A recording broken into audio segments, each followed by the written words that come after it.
Assalamualaikum warahmatullahi wabarakatuh. Alhamdulillahilladzi hadana lihadza wa ma kunna linahtadiya laula an hadanallah. Rabbi shrah li sadri wa yassir li amri wahlul 'uqdatam min lisani yafqahu qawli. Wala haula wala quwwata illa billahil aliyyil azim. Syukur alhamdulillah anak-anak pelajar SPM yang cikgu kasihi, bertemu kembali kita untuk slot pada kali ini. Dan insya-Allah dalam slot untuk kali ini cikgu akan bincangkan panduan untuk menjawab soalan kertas 3. Saya percaya anak-anak pelajar sudah dapat tajuk umum, tema umum kertas 3 yang bakal anak-anak duduki. Tak lama lagi, hanya tinggal beberapa hari saja lagi kita akan bertemu dengan soalan kertas bukan setakat 3, 1, 2 dan 3. Dan cikgu target semua anak-anak pelajar dapat mendapat markah yang terbaik untuk kertas 3 ini. Baik, seterusnya pelajar-pelajar jangan lupa ya, kertas 3 anda diberi masa cukup panjang. Berapa jam cikgu? Takkan tak tahu kan?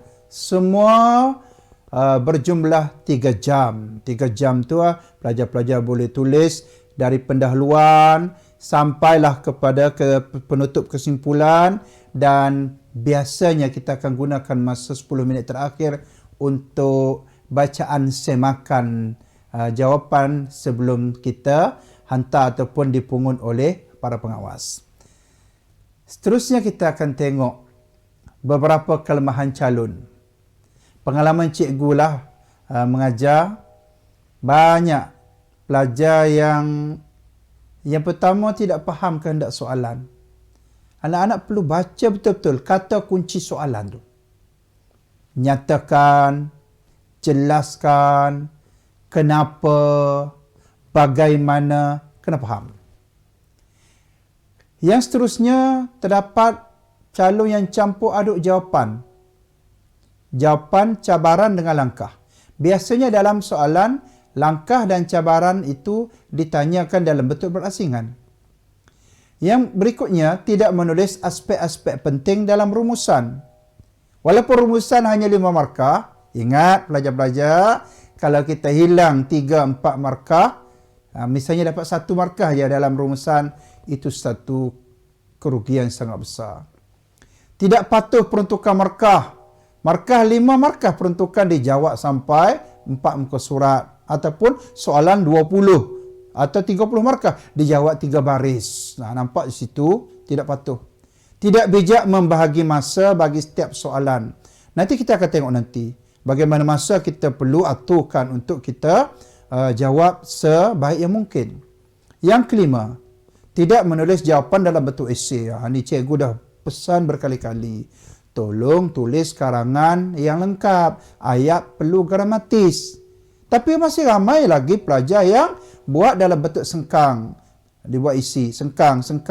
Dan ingat, jawapan begitu anda akan kehilangan bukan sedikit.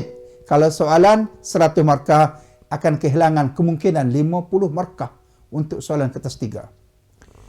Dan ramai juga calon yang tidak cekap menggunakan buku modul kertas 3 untuk mencari jawapan yang tepat. Cikgu tahu bila keluar tema umum, akan datanglah seperti cendawan tumbuh. Buku-buku modul yang ditulis oleh individu tertentu dijual dalam bentuk online, pasaran dan sebagainya, yang harganya macam-macam harga tu. Dan ramai pelajar, pernah saya jumpa pelajar sampai ada 5 set buku modul kertas jawapan yang akan dibawa masuk ke dalam peperiksaan. Tapi akhirnya tak tahu mana satu yang paling baik untuk digunakan. Jadi cikgu nasihatkan pelajar-pelajar guna satu cukup. Buku ataupun bahan modul kertas 3 yang siap lengkap untuk digunakan sebagai rujukan bagi menjawab nanti. Baik, seterusnya. Format penilaian kertas 3. Tugasan esei 3 jam, anak-anak dah tahu kan? Jumlah markah 100, tetapi wajaran di sini 20 markah bagi keseluruhan campur semua. Maksud saya, bagi pelajar mendapat 100%, dia akan 100 darab 20/100. Maksudnya, pelajar akan dapat 20 markah wajaran. Kalau dapat 98, dia mungkin turun kepada 18.5. Dan kalau dapat 50, cikgu, 50%, mungkin dah markahnya makin menyusut lah. Jadi, pastikan anda dapat 100%. Rugi kalau tak dapat 100%. Sebab ini adalah, cuba tengok di tepi tu. Open book test dalam bahasa Melayu, boleh tengok buku. Boleh bawa bahan bercetak ke dalam Dewan Peperiksaan. Mana ada peperiksaan SPM lain, kertas lain, boleh bawa buku. Sejarah kertas 3 aja. Dan di situ mengandungi 8 atau 9 aspek soalan. Kadang-kadang 8 soalan. Kadang-kadang tahun tertentu 9 soalan, jadi pelajar kena bersedia. Jawab semua soalan. Ada pelajar dia jawab 1 sampai 7. 2 soalan tak dijawab ataupun mungkin tak sempat jawab. Kenapa jadi begitu? Sebab tidak pandai atur waktu untuk menjawab. Sebab itu pengurusan masa penting untuk menjawab soalan ini. Walaupun 3 jam, kadang-kadang kita rasa masa itu tidak cukup. Seterusnya, adakah anda tahu persiapan yang perlu anda lakukan sekarang 6 minggu sebelum peperiksaan? Pelajar kena ingat, tema umum sudah keluar dan saya yakin pelajar-pelajar sudah tahu tema umumnya yang keluar dalam laman web dan mungkin cikgu anda sudah pun kongsikan dalam grup masing-masing. Ingat pelajar-pelajar, bincang dengan guru dan rakan-rakan. Saya yakin cikgu-cikgu telah pun ambil inisiatif, rakan-rakan juga telah pun berusaha, anda sendiri telah berusaha, bincang dengan guru-guru apakah kemungkinan soalan yang akan diajukan. Memikir menjaga soalan spesifik. Mungkin gambaran bagi pelajar-pelajar ataupun cikgu sudah pun ada soalan yang pertama berbentuk apa, yang kedua, yang ketiga, yang keempat. Baik. Seterusnya mengumpul fotostat bahan berkaitan sama ada dari buku teks atau sumber lain. Ingat, sekarang pelajar sudah pun boleh bergerak untuk cari sebanyak mungkin bahan berkaitan. Menganalisis bahan yang sesuai. Menyediakan nota ringkas. Nota ringkas boleh kita mula sediakan sekarang. Highlight ataupun membuat penanda di dalam buku teks. Pelajar boleh ambil kertas yang berwarna, lekatkan dalam bentuk stiker tu, lekatkan dalam buku teks soalan-soalan yang ada kaitan kemungkinannya dengan jawapan dalam buku. Senang. Nanti buku teks itu kita bawa dalam peperiksaan Dewan Peperiksaan, pelajar terus hanya membuka lembaran yang sudah pun ditanda. Menyediakan skrip jawapan. Buku panduan kertas 3 biasanya akan keluar dalam masa terdekat. Malah pelajar juga boleh buat sendiri skrip jawapan. Yang seterusnya ialah simulasi kertas 3. Maksudnya, beberapa hari sebelum peperiksaan sebenar, pelajar boleh buat latihan menulis. Ataupun ada setengah-setengah sekolah, mereka buat pra-SPM. Iaitu dibuat soalan-soalan yang dijangka akan diajukan dalam peperiksaan, diarahkan pelajar buat latihan terakhir dan biasanya pelajar akan jadi mudah dalam peperiksaan sebenar kerana telah pun dibiasakan dengan menjawab soalan simulasi itu. Baik, seterusnya format tugasan kertas 3. Pelajar-pelajar tengok di situ aspek markah masa. Untuk soalan yang kemungkinan ada sampai 9 soalan, soalan berbentuk aspek memahami memperuntukkan biasanya 5 markah. Cuba tengok tu. 5 markah dan gunakan masa 10 minit untuk menulis markah tersebut. Biasanya separuh lembaran satu muka surat, separuh sudah pun kita tulis penuh, sudah dapat 5 markah. Soalan kedua biasanya soalan tentang memahami, 10 markah. Gunakan masa 15 minit. Yang ketiga berbentuk analisis, 25 markah. Gunakan masa 40 minit. Soalan keempat, kebiasaannya soalan aplikasi, 20 markah. Setengah jam gunakan. Seterusnya soalan menilai. Menilai ni, kebaikan keburukan tu ialah contoh soalan menilai. 10 markah, 15 minit. Mencipta, 10 markah, 15 minit. Menjana idea, 10 markah, 15 minit. Dan soalan ke-8 biasanya berkait dengan nilai atau iktibar ataupun patriotisme ataupun harapan. 5 markah, 10 minit. Dan kalau ada soalan yang ke-9, soalan itu berbentuk rumusan. Merumus, biasanya menawarkan 5 markah. Dan masanya 10 minit. Campur semua, 2 jam 40 minit. Ada lagi 20 minit. 20 minit lagi untuk buat apa? 20 minit lagi gunakan untuk menyemak, baca balik jawapan-jawapan anda, dan kemungkinan ketika saya makan itu ada idea-idea terbaru yang boleh ditambah nilaikan untuk markah anda. Ingat pelajar-pelajar, dalam kita menjawab, katakanlah kita jawab soalan B.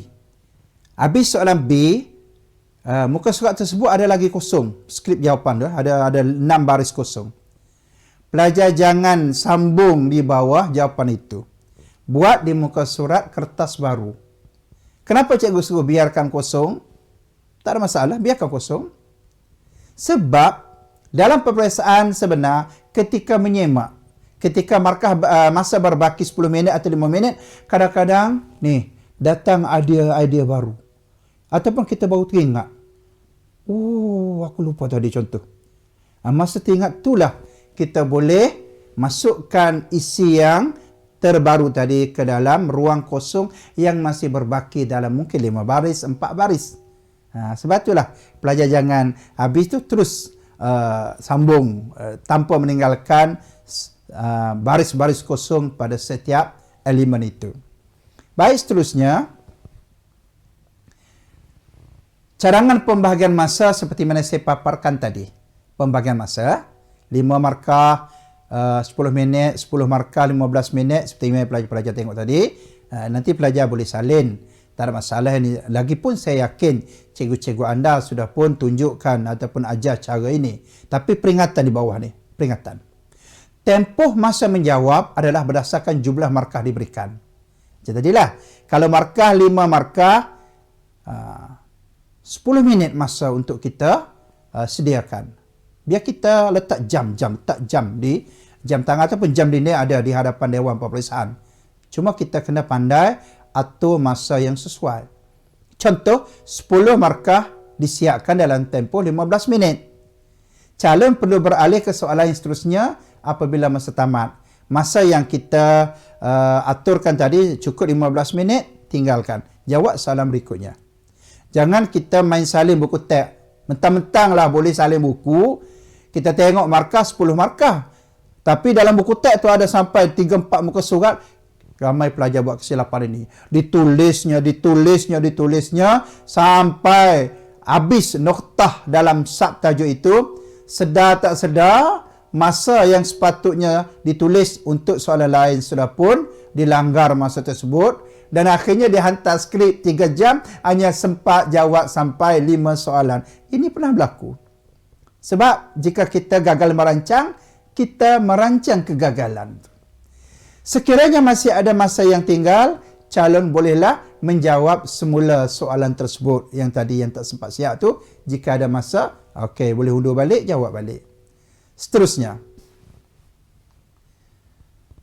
Baik, tema untuk kertas 3 SPM bagi anda semua sudah pun kita tahu semua.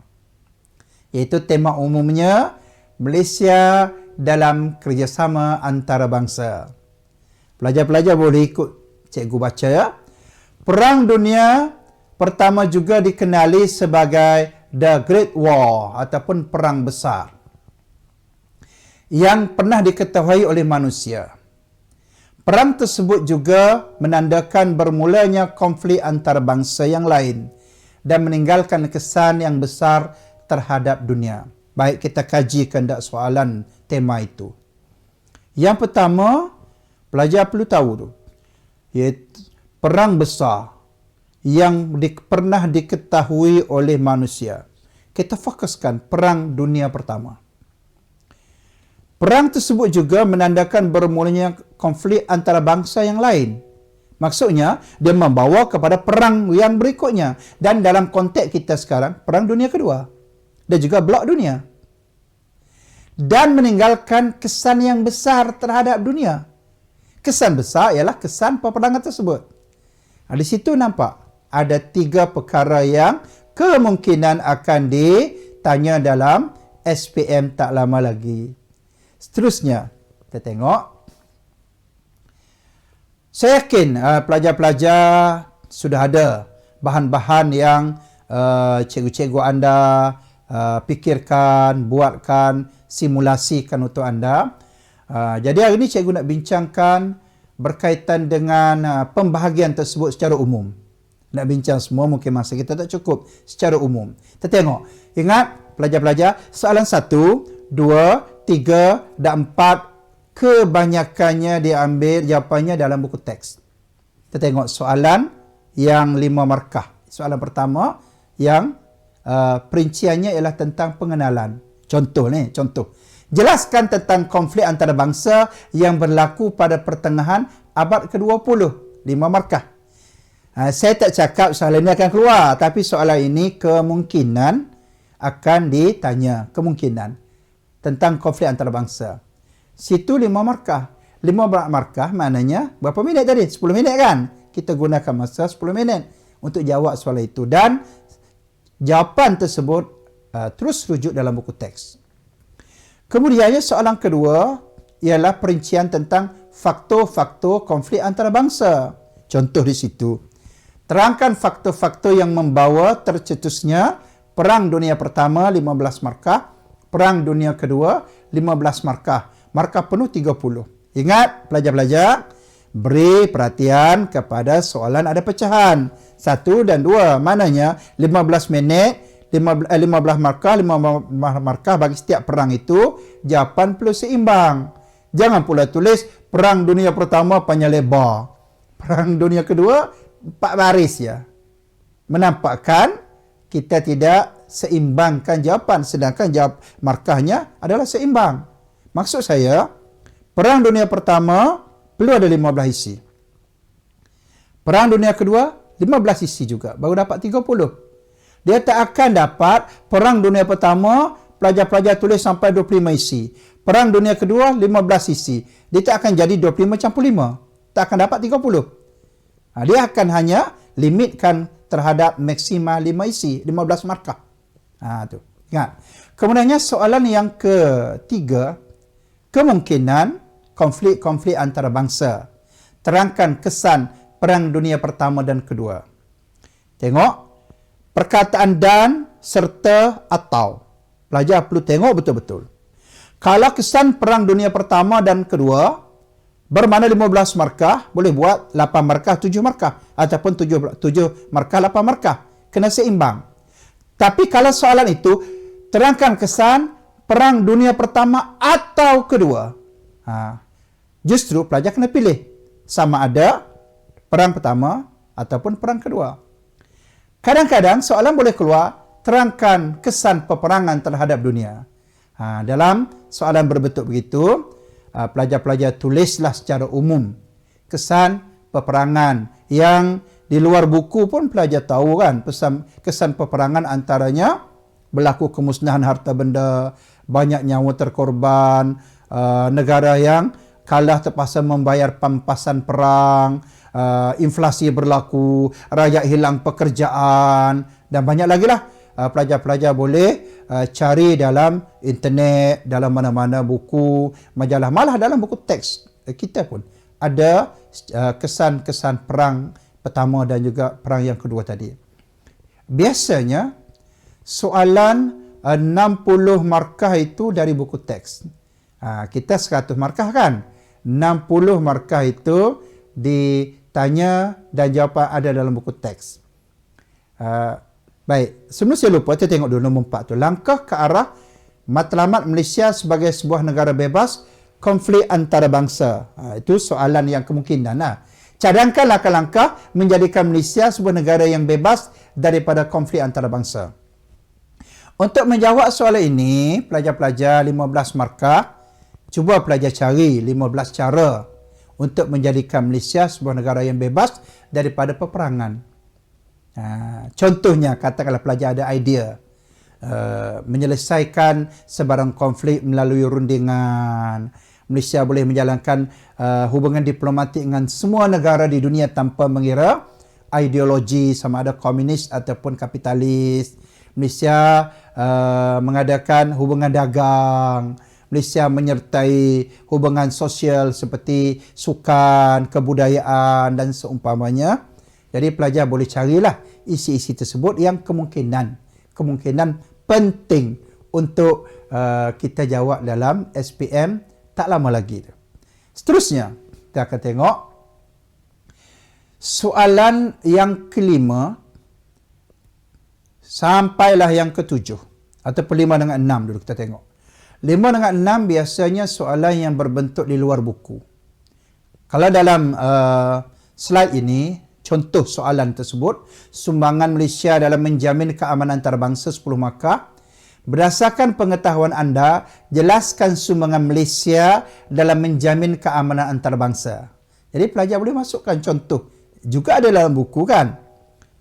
Sumbangan Malaysia dalam pertubuhan bangsa bersatu, sumbangan Malaysia dalam Commonwealth, dalam ASEAN, dalam negara berkecuali OIC.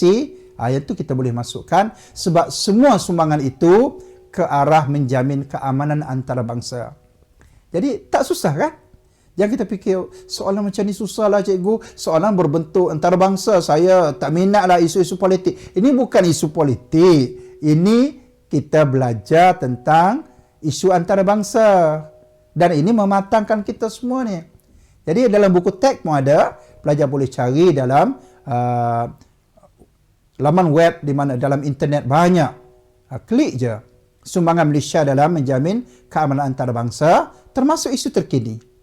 Kita boleh masukkan. Soalan yang keenam, kemungkinan. Cabaran dan langkah menghadapi cabaran abad ke-21. Cuba pelajar-pelajar tengok dalam paparan contoh ini. 10 markah dibahagikan 2 soalan. Jelaskan cabaran yang dihadapi oleh Malaysia pada abad ke-21 bagi menjamin keamanan negara, 5 markah. Itu cabaran. Yang kedua, nyatakan langkah untuk mengatasi cabaran di atas. Langkah selepas cabaran. Jadi kena asingkan langkah dengan cabaran tadi. Letakkan cabaran, habis satu perenggan cabaran, mulakan dengan antara langkah mengatasi cabaran itu ialah. Itu baru betul. Sebab ni jelas diasingkan cabaran dengan langkah. Sebab ada pelajar, dia tersalah langkah. Langkah pun tersalah langkah. Itu dia cabaran pertama Malaysia ialah kita menghadapi masalah hubungan diplomatik dengan negara tertentu di dunia. Untuk mengatasi cabaran tersebut, kita hendaklah. Jadi jawapan begitu tidak menepati kehendak soalan berbentuk ini. Jawab dalam bentuk berasingan. Langkah 5 markah, lain cabaran di atas tu 5 markah. Baik, soalan yang ketujuh kita tengok itu. Iktibar dari keamanan negara, 10 markah. Ingat, nombor soalan jangan lupa ya. Sebab ada pelajar, dia suka jawab. Malangnya dia tak tulis langsung soalan 1, soalan 2, soalan 3, soalan 4 sampai soalan 9. Dia buat main tulis je. Dan ingat pelajar-pelajar pernah kalau katakanlah pemeriksa tu jenis panah baran dan sebagainya, dia boleh anggap itu menjawab satu soalan je. Bukan 9. Hati-hati. Kena tulis. Bukan susah pun tulis nombor je. Tulis nombor. 7 contoh kan. Iktibar dari keamanan negara, 10 markah tu. Nyatakan iktibar yang diperoleh apabila negara bebas daripada konflik antarabangsa. Pelajar tak perlu salin soalan. Tulis soalan tu. Tulis 7. Ada juga pelajar dia tulis nombor 7, dia salin balik. Nyatakan iktibar. Itu tak perlu. Tak perlu. Tulis nombor 7. Lepas tu tulis antara iktibar yang diperoleh apabila negara bebas daripada konflik antarabangsa ialah tu. Barulah kita satu. Habis isi pertama, kita masuk buat baris baru. Selain itu, iktibar kedua ialah dan seterusnya kita buat ayat berbentuk begitu. Cukup 10 isi, tak mustahil anda akan dapat markah penuh. 10 markah untuk iktibar itu. Soalan yang ke-8. Mungkin pernah keluar soalan yang ke-8 itu soalan terakhir. Ada tahun tertentu soalan ke-9 soalan terakhir. Jadi kita tak boleh anggap ini soalan 8 je ataupun 9 je. Walau bagaimanapun pelajar perlu bersedia. Katakanlah nombor 8 itu rumusan. Tak. Apa yang dia nak 5 markah ialah pengetahuan dia peroleh. Pelajar sebut balik 2 pengetahuan yang diperoleh daripada isi yang kita bincang tadi. Katakanlah antara pengetahuan yang saya perolehi berdasarkan tajuk ini ialah dunia pernah melalui pengalaman ngeri perang besar sebanyak 2 kali, iaitu Perang Dunia Pertama dan Perang Dunia Kedua. Kemudiannya dunia pernah menyaksikan kesan peperangan itu merosakkan harta benda dan meragut jutaan nyawa dan menghapuskan banyak tamadun yang dibina bertahun-tahun. Itu pengetahuan. Iktibar pada diri bangsa dan negara itu pilih 2. Iktibar kepada diri ialah gini-gini. Iktibar kepada bangsa ialah kita hendaklah, iktibar pada negara kita hendaklah tulis. Asalkan logik akan dapat 2 markah. Bawah sekali ialah harapan. Harapan tu kita gunakan ayat saya berharap agar seluruh dunia bersatu padu, menyelesaikan masalah sebarang konflik di meja rundingan. Itu adalah harapan. Ayat cadangan harapan itu biarlah harapan juga buat 2 harapan. Pengetahuan yang peroleh 2, iktibar buat 2, harapan buat 2. Jadi kita akan dapat 6 isi. 6 isi kita akan sudah pun dapat 6/5 maksima 5 markah garis-garis. Bukan susah pun. Janji kita usaha sikit lagi. Baik, seterusnya kita tengok. Pelajar-pelajar, ini hanyalah sekadar paparan contoh. Paparan contoh yang kemungkinan soalan itu jelaskan tentang konflik antara bangsa yang berlaku pada pertengahan abad ke-20. Itu saya tunjukkan gambar lah. US is at war, tu Amerika terlibat dalam perang. Gambar yang bawah sebelah kiri itu sebut ialah gambar sebelum Perang Dunia yang Pertama, iaitu Franz Ferdinand, putera mahkota Austria-Hungary, bersalaman beberapa saat sebelum beliau ditembak oleh seorang nasionalis Serbia. Dan gambar-gambar lain itu menunjukkan suasana sebenar ketika peperangan itu pada Perang Dunia Pertama. Itu hanya sekadar paparan yang dalam buku semua ada tu, beberapa isi cadangan. Baik, seterusnya kita tengok faktor meletusnya Perang Dunia Pertama. Pelajar boleh rujuk dalam buku teks halaman 229 hingga 231. Ada banyak sekali isi di situ. Okey, seterusnya kita tengok lagi. Sampai wujud 2 pakatan, turun ke bawah tu Amerika campur tangan dalam perang apabila Jerman menyerang kapal-kapal dagangnya, dan di situ dipaparkan ada jadual Perikatan Kuasa Tengah, siapa kliknya, Pakatan Bertiga siapa negaranya yang menyertai pakatan itu, dan di bawah itu ada peta yang menunjukkan tempat berlaku Perang Dunia Pertama yang semuanya ada dalam buku. Seterusnya, tadi Perang Dunia Pertama kan, ini Perang Dunia Kedua pula ni. 15 markah contohlah. Baik, jangan lupa ya 2 tokoh tu, Hitler dan juga Lenin. Lenin pemimpin Soviet Union. Pelajar boleh rujuk dalam halaman 231. Faktor Perang Dunia Kedua, pelajar-pelajar perlu bacalah berkali-kali kelemahan perjanjian Versailles.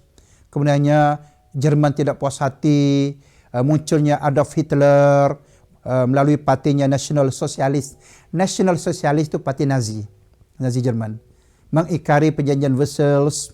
Kemudiannya munculnya Lenin, munculnya Mussolini di Itali, Jepun di Timur. Itu pelajar perlu tahu, perlu ingat semua tu.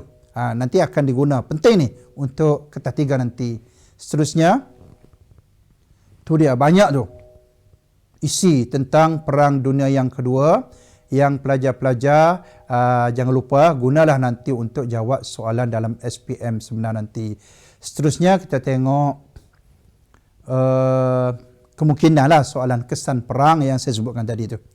menamatkan pemerintahan beraja di Eropah, wujud perjanjian damai, Versailles, mengubah peta Eropah, itu semua pelajar boleh rujuk dalam halaman 232. Seterusnya, ada lagi sambungan kan, Jerman terbahagi dua, Jerman Barat, Jerman Timur. Dan mungkin ada pelajar tertanya-tanya, sekarang Jerman kan satu, itu betul sekarang. Selepas berakhirnya blok komunis, maka Jerman bersatu. Dulu pihak komunis Jerman Barat dikuasai oleh blok kapitalis, Timur dikuasai oleh blok komunis, dan mereka membina tembok untuk memisahkan antara dua negara itu yang dipanggil tembok Berlin, yang akhirnya dirobohkan dan Jerman bersatu kembali selepas tahun 1991. Baik, seterusnya. Ini contoh soalan, cadangkan langkah-langkah menjadikan Malaysia sebuah negara yang bebas daripada konflik antarabangsa. Itu soalan kebat. Pelajar boleh ambillah beberapa idea di situ.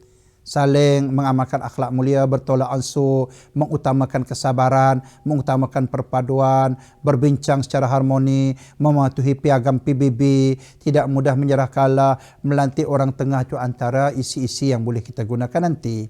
Baik, seterusnya.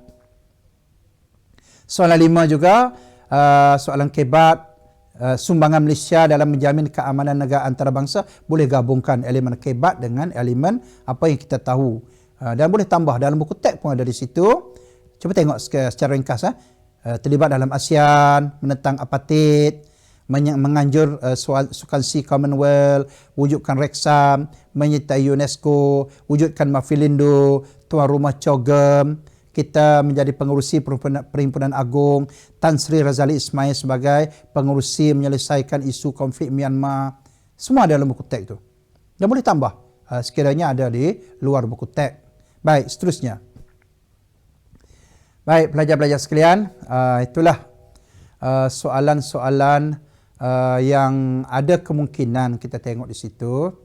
Kemungkinan misalnya saya paparkan di sini, cabaran yang dihadapi oleh Malaysia pada abad ke-21 bagi menjamin keamanan negara 5 markah. Soalan tersebut boleh gabungkan elemen kebat dengan isu semasa. Kalau kita tengok di situ, kita letakkan pembahagian sosial, ekonomi, politik dan juga ekonomi. Misalnya saya baca sikit. Masalah jenayah meningkat. Lumba haram, pembunuhan, pelacuran, penculikan, merompak, mencuri, keruntuhan akhlak, mengekalkan perpaduan kaum, penyelewengan dan rasuah, penagihan dadah, demonstrasi jalanan. Itu antara cabaran-cabaran yang kita hadapi sekarang. Dari segi politik pula, krisis politik dalaman, perebutan kuasa, perbezaan ideologi, pencerobohan sempadan, ekonomi, sistem ekonomi monopoli, jurang pendapatan tinggi, beza, taraf hidup rendah. Pendapatan tinggi merujuk kepada yang kaya terlalu kaya, yang miskin sangat miskin, itu jurang tinggi. Boleh ambil idea-idea ini untuk menjawab soalan kemungkinan cabaran yang dihadapi. Baik, seterusnya. Ini antara langkah-langkah yang boleh pelajar gunakan isi ini untuk mengatasi cabaran di atas tadi. Pelajar boleh tulis, ambil 5. Kalau soalan tu kan 5 markah, ambil 5 mana-mana daripada paparan daripada 15 isi ini untuk pelajar gunakan dalam peperiksaan nanti. Tapi ingat, jangan tulis begini. Kena tulislah karangan yang lengkap, ayat yang gramatis. Gunakan tanda wacana yang kita pernah pelajari dalam BF. Baik, seterusnya. Soalan 7 tu lebih kuranglah nilai murni iktibar. Pelajar boleh ambillah contoh-contoh yang saya paparkan. Kita perlu lebih matang, kita perlu wujudkan ketenteraman, kita perlu mengelakkan campur tangan asing, kita perlu membina satu negara, satu bangsa. Itu ni antara nilai murni atau iktibar yang ayat biasa ni, yang boleh digunakan dalam soalan yang berbentuk iktibar ataupun nilai murni. Seterusnya, soalan yang terakhir, iaitu berkaitan dengan pengetahuan yang diperolehi, harapan, unsur patriotik, nilai iktibar yang saya sebutkan tadilah, iaitu dua isi. Contoh ya, pengetahuan yang saya peroleh tadi ada 2 isi, kemudiannya nilai iktibar, unsur patriotik 2 isi, harapan 2 isi. Boleh tulis sebanyak yang mungkin. Tapi saya cadangkanlah cukup 2 sudah pun dapat lebih daripada 5 markah. Baiklah pelajar-pelajar sekalian, seterusnya sasaran markah anda. Mungkin ada pelajar yang belum tahu. Kita tengok bawah sekali, tengok dari bawah. Kalau kita dapat 100 markah, kita dapat 20 markah wajaran. Tu cuba tengok 20 markah di situ ya. 20 markah. Kalau kita hanya dapat 90 markah, kita dapat 18 je wajaran. Dan begitulah menurunnya. Bayangkan kalau kita dapat 50 markah, ketiga kita hanya dapat 10 markah wajaran. Dan lebih teruk lagi, kalau anda dapat 10 markah, kita hanya dapat 2 markah saja. Bayangkan 2 markah saja wajaran, belajar SPM 2 tahun lebih, dapat 2 markah, satu kerugian besar. Ingat, kertas 3 lah yang boleh membantu kita sekiranya kita ada kekurangan dalam kertas 1 dan juga kertas 2. Baik, seterusnya pelajar-pelajar sekalian, akhir kata cikgu doakan agar pelajar-pelajar terus meneruskan perjuangan walaupun dalam keadaan semasa yang penuh mencabar. Cikgu doakan anak-anak menjadi anak yang baik, maju, cemerlang dari segi jasmani, emosi, rohani dan intelek. Ingatlah, kejayaan anda adalah kejayaan ibu bapa dan juga keluarga sekaligus kejayaan negara. Sekian, selamat maju jaya. Wassalamualaikum warahmatullahi wabarakatuh.